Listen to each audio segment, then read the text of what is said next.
Bom, então nós hoje vamos começar o nosso curso de procedimentos especiais de jurisdição contenciosa. Uma das maiores aulas do curso de processo civil. Essa nossa aula ela tem calculadamente 350 slides. Nós vamos começar falando sobre consignação e pagamento. Então, capítulo 1 da ação de consignação em pagamento. A consignação em pagamento é uma forma indireta de o devedor se livrar do vínculo obrigacional independente da aquiescência do credor nos casos legais. Então, para vocês terem uma ideia, a consignação ela funciona da seguinte forma. Imaginemos que você compra um imóvel da Caixa Econômica Federal e você começa a pagar as prestações. Isso acontece com muitas pessoas. A Caixa reajusta aquela prestação. Você acha o valor da prestação exorbitante e você então, sem ter mais condições de pagar aquela prestação, você vai fazer o depósito em juízo dos valores da prestação e vai questionar o valor da prestação. O mesmo acontece com o contrato de locação. O contrato de locação ele é regido por leis que estabelecem os valores que vão ser reajustados. Muitas das vezes o locatário aumenta demasiadamente o preço da locação e, consequentemente, acaba cobrando um valor exorbitante, fazendo com que o locador tenha que consignar o valor do aluguel em juízo. Mas eu citei dois exemplos. Poderia citar uma situação em que uma pessoa encomenda um quadro para um pintor renomado, paga 50 mil por um quadro, e essa pessoa, o pintor renomado, ele está se recusando a cumprir a avença.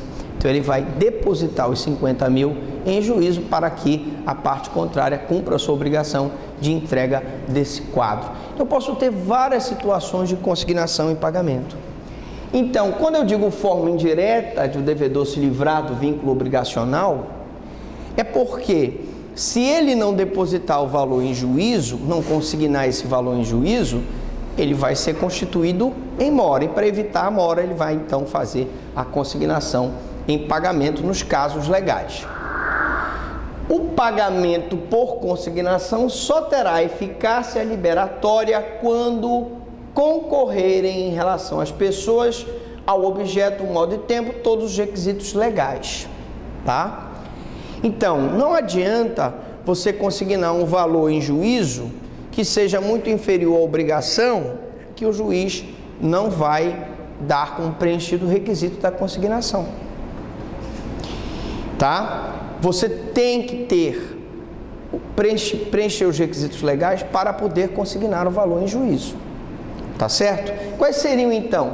Então, ele tem que estar certo em relação às pessoas. Você vai acionar o credor que tem que receber aquela obrigação.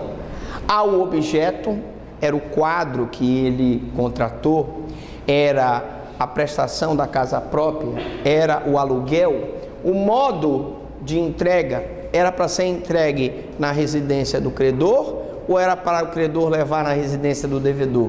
O tempo, qual era o prazo, qual era a data de entrega? E todos esses requisitos, sem os quais não é válido o pagamento. Então não adianta, por exemplo, eu consignar muitos meses depois já está constituído em mora. O devedor pode utilizar-se da consignação enquanto a prestação for útil ao credor. Então eu vou, no caso de prestações periódicas, depositar mensalmente, todo mês, aquela consignação enquanto ela for útil para o credor.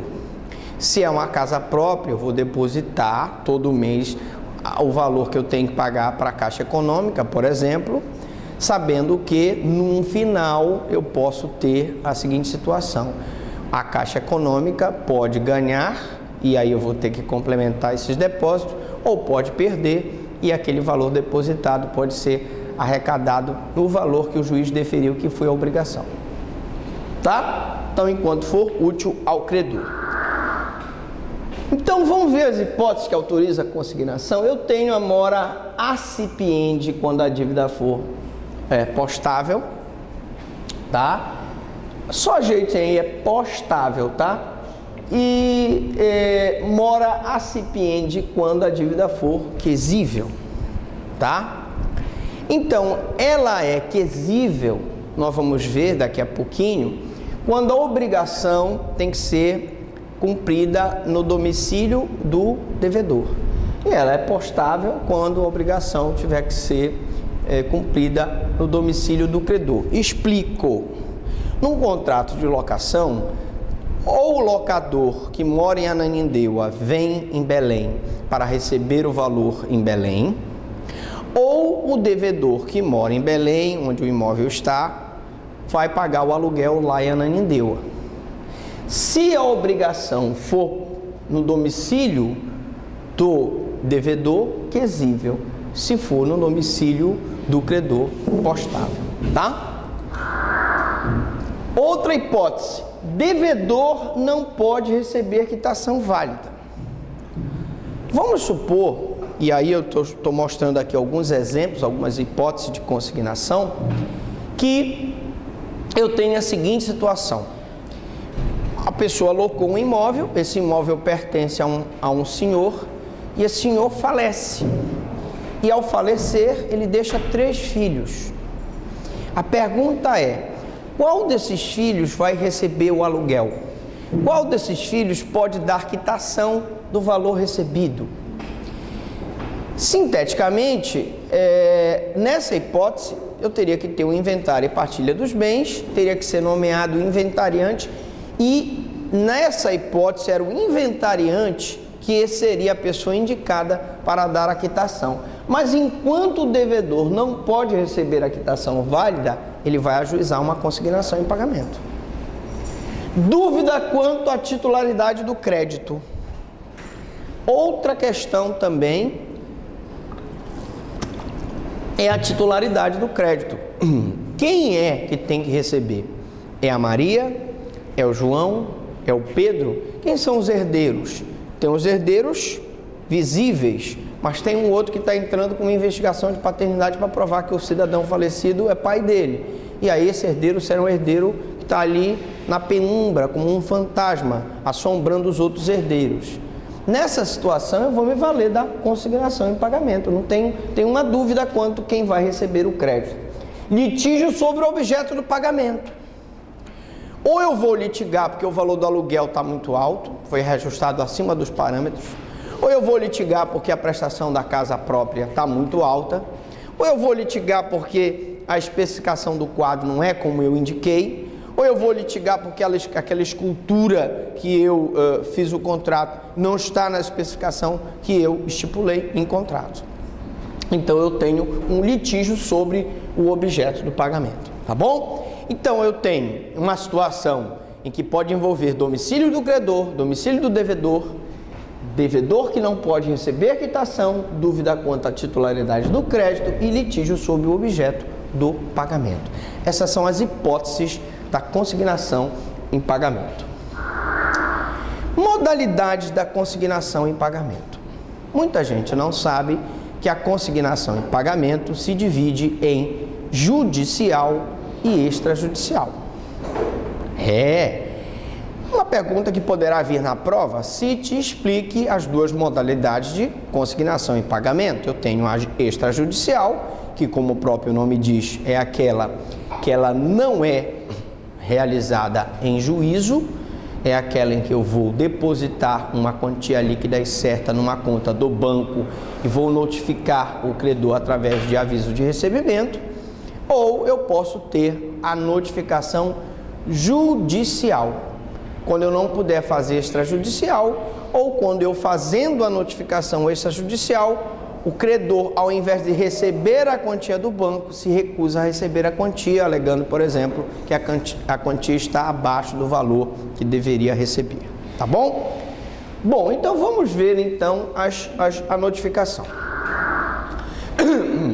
Objeto.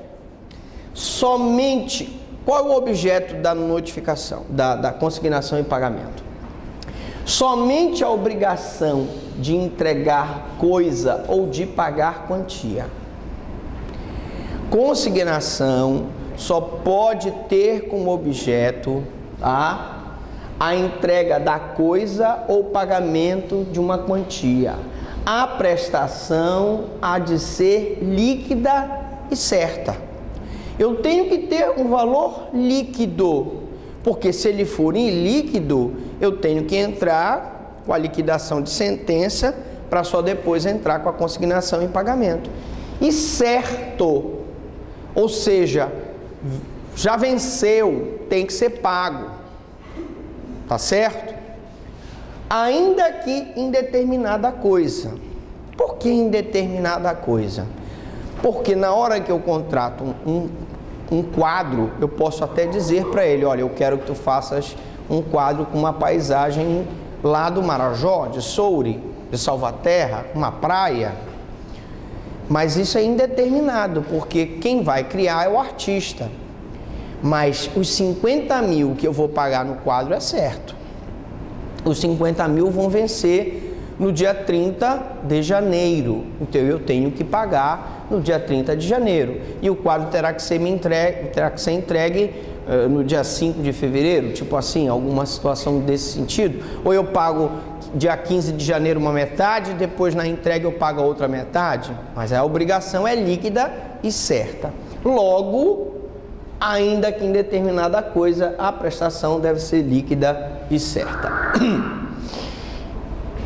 Ainda falando sobre o objeto da consignação em pagamento. Nos casos de obrigação bilateral, um dos obrigados pode valer-se da consignação. Nós temos uma obrigação bilateral. A minha obrigação é depositar o valor de 50 mil reais para que eu receba o quadro que eu encomendei para aquele artista, certo? Eu posso não cumprir a minha parte, eu ensejo que ele entre com a execução do contrato, ou ele pode não cumprir a parte dele e eu posso consignar um valor em juízo para constituí-lo em mora. Então, quando eu tiver uma obrigação bilateral, um dos obrigados pode valer-se da consignação. O outro só terá direito ao levantamento do depósito após comprovar que cumpriu a obrigação que lhe cabia.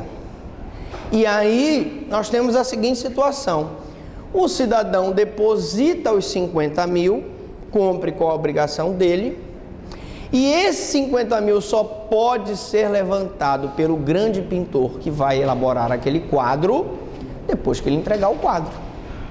Eu só posso levantar o valor depois de cumprida a obrigação bilateral. Agora vamos então falar da consignação extrajudicial. Até aqui tudo tranquilo? Beleza pura? O senhor está entendendo tudo? Posso dar uma castigada? O senhor vai pegar a prova, não restará pedra sobre pedra. Tá certo. Nada disso. Não, aí não. Aí não pode. Hipótese a critério do devedor, quando a prestação for quantia em dinheiro e existir estabelecimento bancário no lugar do pagamento. Então vamos mostrar aqui para vocês como é feita a consignação em pagamento. Consignação em pagamento extrajudicial. Consignação em pagamento extrajudicial. Eu tenho um devedor, ele tem uma obrigação que se constitui num valor em dinheiro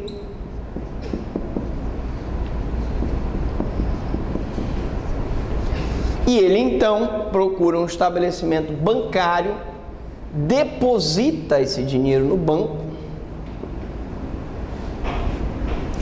e através de aviso de recebimento, informa o credor desse depósito. Esse é o procedimento da consignação em pagamento extrajudicial. Eu tenho um devedor, ele tem uma obrigação que se constitui num pagamento em dinheiro, ele procura um banco no lugar onde é feito o pagamento e depois de depositar esse dinheiro no banco, ele, com aviso de recebimento, ele manda avisar o credor que aí terá, vamos dizer assim, ele terá a opção de receber o valor da dívida, se ele for no banco, dizer, não, realmente está aqui, o valor é esse, receber, ou ele pode dizer que a dívida não é aquela, é maior, ou ele pode ficar inerte.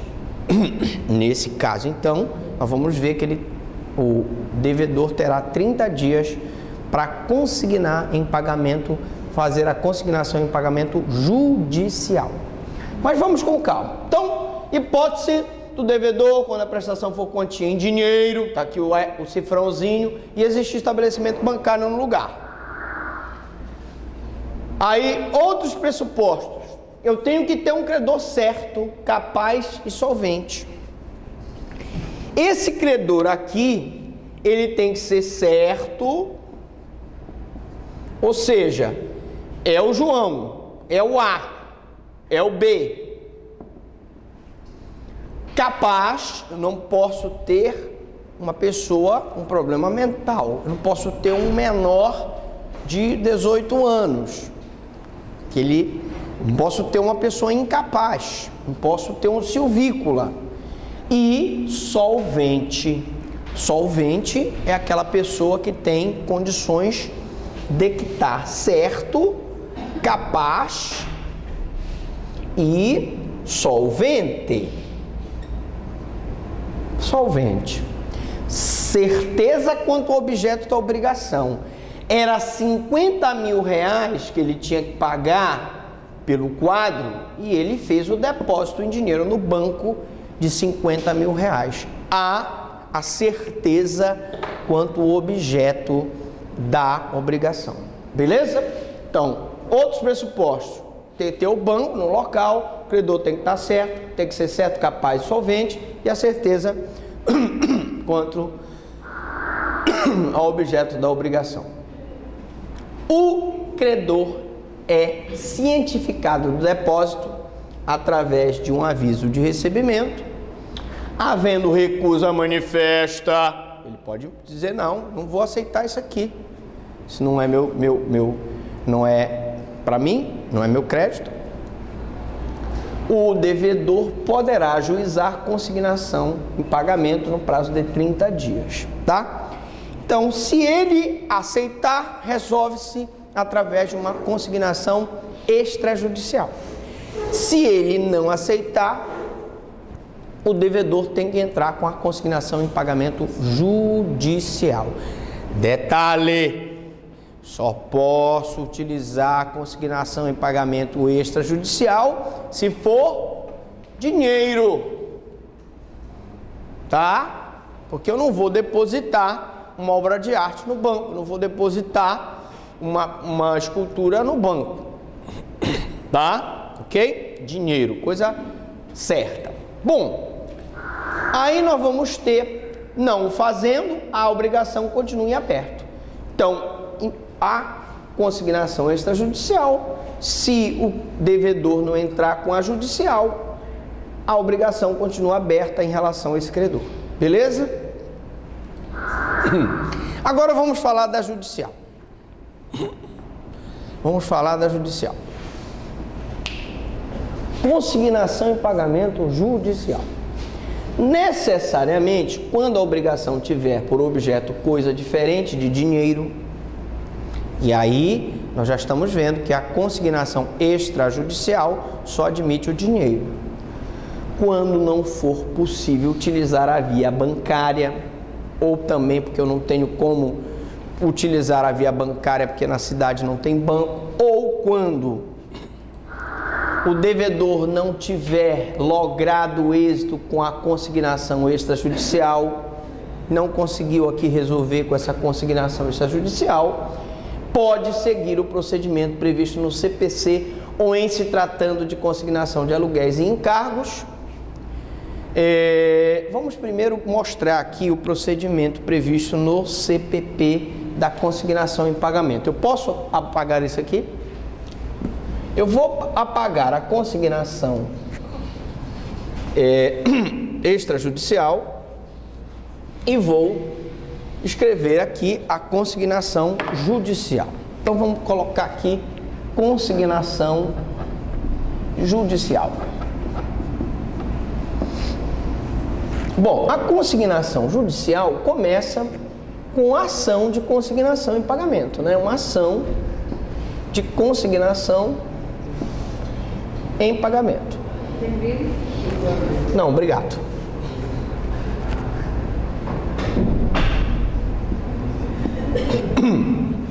Bom, a ação de consignação em pagamento, ela tem como pressuposto, essa ação aqui, ela tem como pressuposto o depósito, né? Ele tem que depositar coisa litigiosa. E se é uma ação, e nessa ação há um contraditório, tem que ter a citação,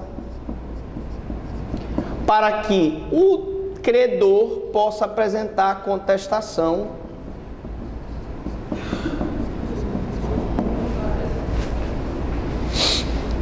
nessa contestação. Ele pode apresentar todos os meios de prova em direito admitidos e arguir todas as defesas possíveis. Essa contestação, ela tem o condão, ele pode arguir matéria de direito, e aí, sendo só matéria de direito, vai direto para a sentença. Ele pode, na contestação, aceitar, ele aceita o depósito, ou ele pode, na contestação, dizer que eu preciso instruir essa consignação em pagamento. Se eu tiver uma instrução, eu vou precisar do depoimento das partes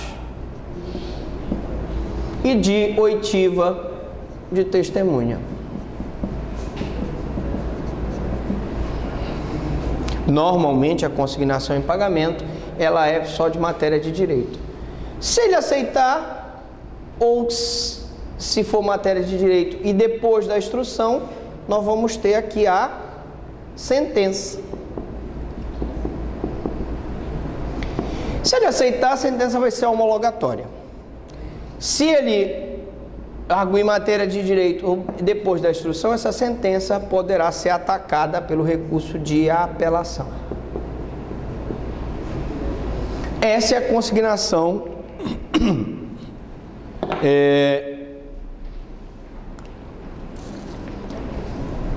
judicial. Consignação judicial. Então, pode seguir o procedimento previsto no CPP.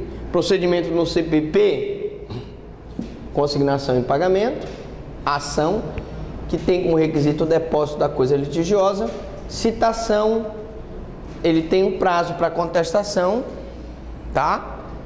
E se a citação for válida e ele não contestar, presumir-se-ão aceitos pelo devedor como verdadeiros argumentos colocados pelo credor. Perdão. Presumir-se-á aceito pelo credor os fatos colocados pelo devedor, porque é o devedor que está entrando com a consignação. Nessa contestação, normalmente é só matéria de direito, vem logo para a sentença.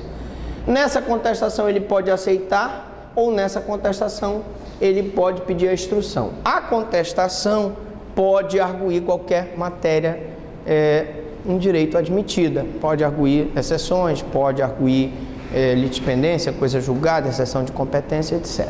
Tá? E em se tratando de consignação de aluguéis e encargos, o previsto no artigo 67 da Lei 8.245/91.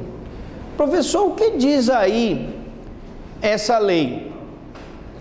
Esse artigo aí trata das prestações periódicas. No caso do aluguel, em que eu tenho que todo mês consignar o valor do aluguel até que o juiz decida se o reajuste foi válido. No caso de prestações da casa própria, também eu vou consignar mensalmente. É isso que ele diz. Basicamente, ele diz isso, que você tem, é igualzinho o procedimento, só que todo mês tu tens que consignar o valor. Ele diz que o valor da causa, nós vamos ver isso, não pode ultrapassar o limite de 12 vezes o valor do objeto consignado. Então, se o aluguel for R$1.000, no valor de 12 vezes, o valor da causa é R$12.000. Se for R$2.000 por mês, será R$24.000. Mas detalhe, isso é o limite do valor da causa que você vai colocar na petição. Não significa que o valor da condenação não possa ser maior ou menor, dependendo da decisão do juiz. Ok? Então vamos lá. Quando for prestação periódica, é esse mesmo esquema aqui, só que a consignação, os depósitos são feitos mensalmente. No âmbito do procedimento consignatório, há ampla discussão acerca do débito e seu valor. Então, na contestação, ele pode, de forma ampla, discutir acerca do débito e do seu valor. Professor Franklin, quem tem legitimidade ativa para ingressar com a ação de consignação em pagamento? Qualquer interessado na extinção da dívida, o devedor ou o terceiro. Mas, professor Franklin, o devedor, tudo bem, ele tem interesse em que a dívida dele seja extinta. Mas e o terceiro? Quem seria esse terceiro? O terceiro, gente, é o fiador, por exemplo. É uma pessoa que está em situação difícil, se vê naquela possibilidade de acabar honrando aquela obrigação, e ele então tem interesse de resolver aquele problema. Mas normalmente esse terceiro é o fiador, tá? Igual direito é conferido ao terceiro não interessado, se o fizer em nome e à conta do devedor, salvo oposição deste. Normalmente, quando alguém consigna em nome do devedor, paga em nome do devedor, dificilmente ele vai se opor. Mas eu quero deixar bem claro que tecnicamente pode haver uma oposição, como prevê a lei, tá? E tratando-se de consignação de aluguéis, como eu já disse, são legitimados o inquilino, que é o devedor principal, seu cônjuge, companheiro, e aí amásio, concubino, o ocupante da habitação coletiva familiar. Então aí não tem, o marido e a mulher não tem condições, mas tem um ancião que mora com eles, que é o patriarca da família, que pode ingressar com a consignação. Ele tem legitimidade porque ele é ocupante da habitação coletiva. O sublocatário, se ele tiver sublocado, e o fiador.